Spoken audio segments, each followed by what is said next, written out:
Plusieurs familles juives ont déjà sauté le pas et fait leurs valises pour Israël. L'attentat au musée juif de Bruxelles a fini par les convaincre. Benjamin Samin, Sébastien Dubois.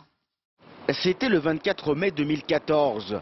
Le musée juif subit l'assaut de Médine et Mouche. Ce drame a été un véritable électrochoc pour Nardi, une maman de 4 enfants. Après cet événement, elle et son mari, bien que nés en Belgique, ont décidé de quitter le pays.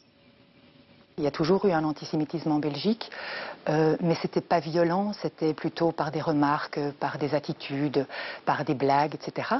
Mais maintenant, je trouve que ça devient un antisémitisme beaucoup plus violent.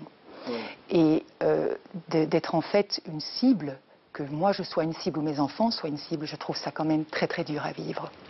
Partir, Laura l'a fait à 18 ans. Après Sareto, elle a quitté Uccle pour Tel Aviv. Elle en a aujourd'hui 23. Elle aime la Belgique, mais se sentait différente. Par rapport aux copains, je suis pas juste Laura, leur copine, je suis Laura, leur copine juive. Même si bon, on est totalement belge, on se sent belge, mais pour les autres, on n'est pas belge, on est des juifs. En 2014, 250 Belges juifs ont quitté le pays pour aller s'installer en Israël. Ils étaient 273 en 2013. La dégradation actuelle du climat risque d'augmenter les statistiques. Quand je vais à la synagogue, on nous voit, on est les seuls habillés avec des talons endimanchés pour voilà, c'est surprotégé, les gens nous regardent bizarrement, on a peur. Si Nardi a choisi de partir, c'est en connaissance de cause. Elle sait qu'il faudra s'adapter.